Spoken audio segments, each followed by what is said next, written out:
কাশ্মীরে tulip season শুরু হয়ে গিয়েছে এরই মধ্যে। পর্যটকদের ভিড় বাড়তে শুরু করেছে ভূস্বর্গে। আপনি কি এই গরমের ছুটিতে কাশ্মীর যাওয়ার প্ল্যান করেছেন? তাই বাকেট লিস্টে যোগ করতে পারেন অচেনা এই উপত্যকাগুলি। কথা দিচ্ছি, ভুলে যাবেন বেতাব ভ্যালি, লোলাব ভ্যালি।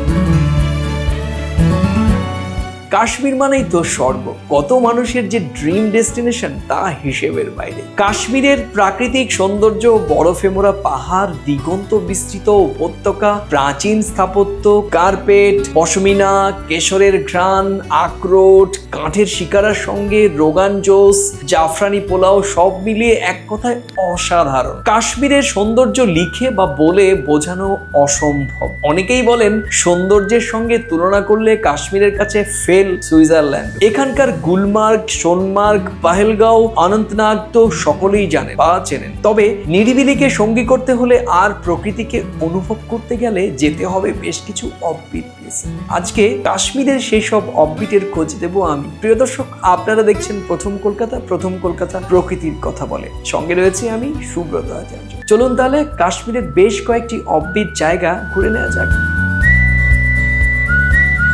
ভূস্বর্গ কাশ্মীর সবসময় মোহনীয়। প্রকৃতি তার রূপের ডালি যেন উজাড় করে দিয়েছে এখানে। বছরের বিভিন্ন সময় এক এক রকম ভাবে সেজে ওঠে কাশ্মীর। এখন চলছে টিউলিপ ফেস্টিভ্যাল। শ্রীনগরের ইন্দিরা গান্ধী মেমোরিয়াল গার্ডেন সেজে উঠেছে লাল, হলুদ, সাদা, বেগুনি রঙের হাজার হাজার টিউলিপে। এই সময় কাশ্মীর বেড়াতে যাওয়া একটা আলাদা উপরি পাওনা বলতে পারে। তাই এই সময় পর্যটকদের ভিড়ও বাড়ে কাশ্মীরে। আর সেই ভিড় এড়িয়ে আপনি যদি প্রাকৃতিক সৌন্দর্য উপভোগ করতে করতে শান্ত নিরিবিলি পরিবেশে দুদণ্ড জিরিয়ে নিতে চান, তাহলে আপনাকে বেছে নিতে হবে অচেনা এক কাশ্মীরকে। এই জায়গাগুলোতে কিন্তু খুব কম সংখ্যক মানুষই যান। তবে একবার গেলে সেই মোহনীয় সৌন্দর্য থেকে চোখ ফেরানোর উপায় থাকবে না।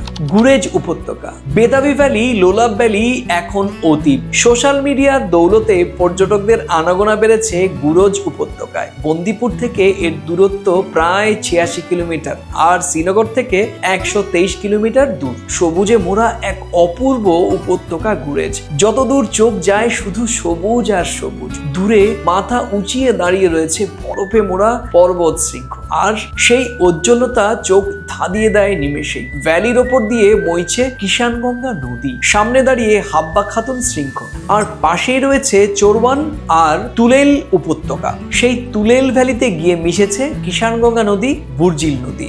বুর্জিল নদী বইছে পাক অধিকৃত কাশ্মীর থেকে। চোরাইন গ্রামের পর ভারতীয়দের আর যাওয়ার অধিকার নেই। তোষা ময়দান, মনে হবে যেন কেউ আপনার অপেক্ষাতেই সবুজ গালিচা বিছিয়ে রেখেছে। দূরে ছড়িয়ে ছিটিয়ে রয়েছে হ্রদ, বিভিন্ন দিক থেকে জলাধার বয়ে আসছে সেখানে। বারগাম জেলায় অবস্থিত এই তোষা ময়দান হলো পুঞ্জ উপত্যকা থেকে কাশ্মীর উপত্যকায় পৌঁছানোর গেটওয়ে। এখানকার তোষা ময়দান গ্রেট লেকস ট্রেক ভীষণ জনপ্রিয়। আপনি যদি ট্রেকার হন তাহলে এই জায়গা আপনার জন্য স্বর্গ।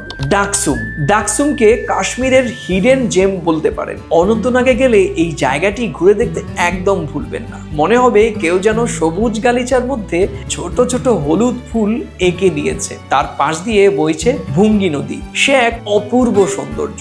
অরু ভ্যালি, পাহেলগাঁও থেকে মাত্র 12 কিলোমিটার দূরে এই শহরটি। বরফে মোড়া শৃঙ্গ, পাহাড়ি ঝর্ণা, হ্রদ, কি নেই সেখানে। আপনি যদি প্রকৃতি প্রেমী হন তাহলে অরু ভ্যালি থেকে চোখ ফেরানো খুবই মুশকিল। যারা ট্রেকিং করতে পছন্দ করেন তাদের জন্য আদর্শ জায়গা এটি। প্রিয় দর্শক, কেমন লাগলো কাশ্মীরের এই অফবিট জায়গাগুলোর খবর? ভালো লাগলে প্রিয়জনের মাঝে শেয়ার করবেন আর মন্তব্যের কলামে লিখবেন মন্তব্য। আর চ্যানেলটি যদি সাবস্ক্রাইব না করে থাকেন তাহলে এক্ষুনি করে ফেলুন সাবস্ক্রাইব। আপনারা দেখছেন প্রথম কলকাতা। প্রথম কলকাতা প্রকৃতির কথা বলে। প্রকৃতিকে ভালোবাসুন, প্রথম কলকাতাকে সঙ্গে রাখুন। নমস্কার।